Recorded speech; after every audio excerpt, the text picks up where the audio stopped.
तो कैसे हैं भाई लोग। तो चलिए शुरुआत करते हैं आज बिजनेस की पाठशाला। तमाम के बिजनेसमैन और बिहार के बिजनेसमैन में आप थोड़ा सा ये पाएंगे कि थोड़ा सा हम लोगों को अपने ड्रेसिंग सेंस पे काम करना चाहिए। मतलब शायद हमारा पहनावा जो कि एक देखिए, अगर आप कोई बिजनेस कर रहे हैं तो आप ही वो उस बिजनेस का एक फेस आइकन है। आपके बिजनेस को लोग आप ही के चेहरे और आप ही के गेटअप से जानेगा। तो आपका ड्रेसिंग सेंस काफ़ी उम्दा होना चाहिए, काफ़ी बेहतरीन होना चाहिए। और तो ड्रेसिंग सेंस नंबर 1, आपको अपने ड्रेसिंग सेंस पे मैं बिहार के तमाम युवाओं जो कि बिजनेस को देख रहे हैं या बिजनेस को अपना फ्यूचर बनाना चाहते हैं, अपने ड्रेसिंग सेंस पे काफ़ी काम करें, क्योंकि ये आपका ब्रांड आइकन है, लोगो है। आपका चेहरा ही आपके बिजनेस का लोगो होता है।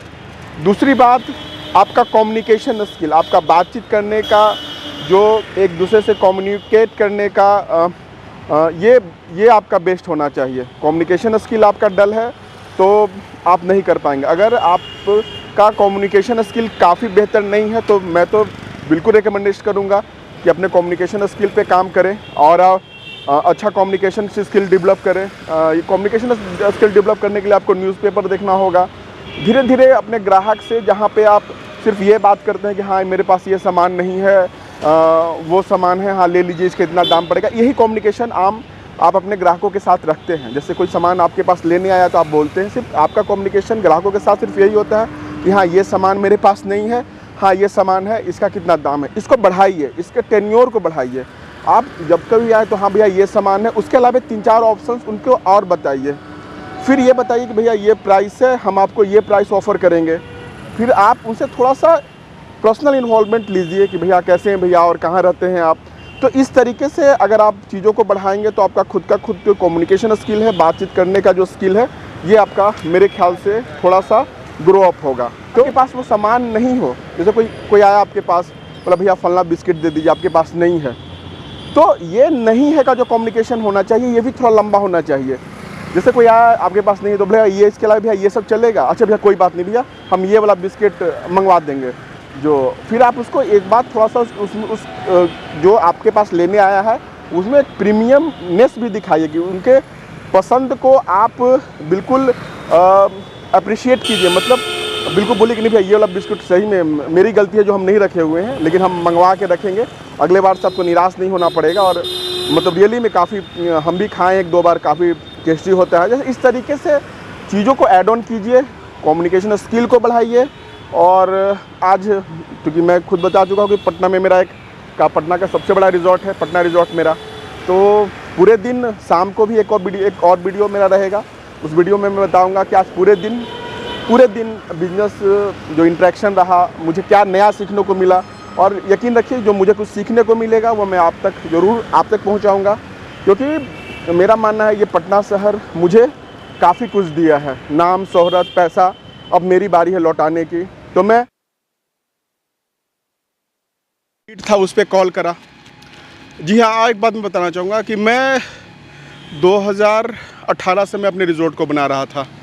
रिज़ॉर्ट बनाने में फाइनेंशियली काफ़ी प्रॉब्लम हुआ और मेंटली भी काफ़ी परेशान रहा। 5 साल लग गया रिज़ॉर्ट बनाने में। और बनाने के क्रम में जब मैं बनाने के प्रोसेस में था तो पटना बिहार के तमाम जो बड़े बड़े जो रिज़ॉर्ट, बैंक्वेट, उन लोगों से मैं टिप्स लेना चाहता था, जानना चाहता था कि भैया क्या है, कैसे बनाऊँ, क्या करूँ। कोई बताने वाला नहीं होता था। और आज मैं बताना चाहूँगा कि एक पटना के सबसे बड़े इवेंट वाले हैं, मतलब रिज़ॉर्ट इंडस्ट्री के हैं, वो खुद खोजते आए पटना रिज़ॉर्ट मेरे। और उनका कहना था कि बॉस काफ़ी दिन से मैं आपसे मिलना चाहता हूँ, दोनों मिल के काम किया जाए और एक अच्छा पटना बिहार को कुछ अच्छा, एक रिज़ॉर्ट इंडस्ट्री में काफ़ी अच्छा कुछ दिया जाए। मतलब मोरल ऑफ द स्टोरी ये है कि आप अपने काम पे फोकस कीजिए। आप जिस बिजनेस में हैं आप इस बात को छोड़ दीजिए कि इस बिजनेस में सबसे बड़ा आइकन कौन है, कौन इस बिजनेस का बाग है, शेर है, कौन इस बिजनेस का राजा। छोड़ दीजिए इन बातों को। वो राजा आपके मेहनत के सामने एक दिन चूहा बन जाएगा। नोट माय वर्ड मैं फिर से बोल रहा हूँ, वो जो शेर है जो अभी आपको अपने बिजनेस के सामने दिख रहा है कि फलना आदमी मेरे इस बिजनेस में आज टैकून है, शेर है, आप बस मेहनत करते जाइए, वो चूहा बन जाएगा। और मतलब ये थोड़ा सा ईगो हो जाएगा मेरा, इन बातों को मैं बोलूँगा तो आपको मुझ में ईगो दिखेगा, लेकिन ऐसा कुछ नहीं। जनरली मैं बात बता रहा हूँ कि सिंपली वो उतने बड़ा जो मेरे टाइम जो मैं शुरुआत कर रहा था, तो उस टाइम वो मिलने के लिए मुझे समय नहीं दिया था। आज वो मेरे ऑफिस में आके और मेरा कम से कम 10 से 15 मिनट मेरा ऑफिस के बाहर मेरा वेट करा है, उसके बाद मुझसे मिला है। और लेकिन जब वो मेरे ऑफिस में आया तो मेरा एटीट्यूड ईगो उस टाइप से नहीं था। मैं बिल्कुल सम्मान के साथ मैंने उसे समय दिया। उसके बिजनेस में जो प्रॉब्लम आ रहा था वो मेरे साथ शेयर किया और मैं अपना फ्रूटफुल सेशन दिया। और जाते वक्त वो मुझे सॉरी बोला कि बॉस गलती हो गया, उस वक्त आपसे मिल नहीं पाए। मतलब जो बहाना होता है बिहारी बहाना कि भैया बिजी थे, ये थे वो थे। तो खैर, लेकिन इन बातों को इग्नोर करके तो simple bottom line of the story ये है कि आप बस अपना काम करते जाइए। जो भी बिजनेस कर रहे हैं वो उस बिजनेस पे फोकस कीजिए। भूल जाइए कुछ दिन के लिए कि आपका कोई बीवी बच्चा रिश्तेदार भी है। आप बस जस्ट फोकस आप अपने बिजनेस पे कीजिए। आज मैं मान रहा हूँ और लिख के दे रहा हूँ कि आज अपने बिजनेस के आप चींटी हैं, चूहा हैं, रेत के बराबर हैं, धूल के बराबर हैं। लेकिन बॉस पर डे मेहनत कीजिएगा, आप ही उस बिजनेस के शेर कहलाइएगा और आपसे बड़ा आइकन कोई नहीं होगा।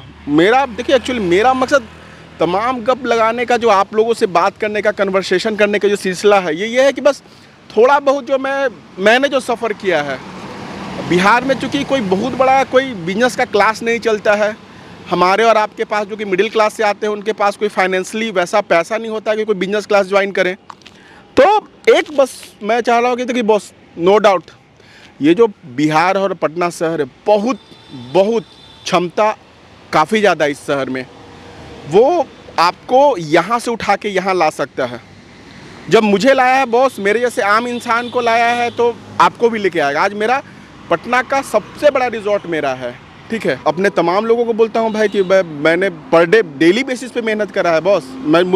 मुझे कोई फ़र्क नहीं पड़ता कि मेरे घर में कब बर्थडे मन रहा है, क्या मन रहा है, कौन रिश्तेदार आ रहा है, जा रहा है, इन बातों। हाँ, मैं उन लोग के प्रति, सारे रिलेटिव सारे उसके प्रति मेरा नेचर पोलाइट रहता है, लेकिन मैं बहुत ज़्यादा इन्वॉल्व नहीं होता हूँ, क्योंकि मेरी इन्वॉल्वमेंट आज मुझको अपना मैक्सिमम समय मुझसे मांग रहा है मेरा बिजनेस, और वो मैं दूंगा और मैं दे रहा हूँ वो, ठीक है, वो मैं देता रहूँगा, ठीक है। क्योंकि नो डाउट ये शहर मुझे काफ़ी कुछ दिया है। अब मेरी बारी है पटना और बिहार को लौटाने की, तो इस माध्यम से मैं लौटा सकता हूँ और मैं पक्का लौटाऊँगा।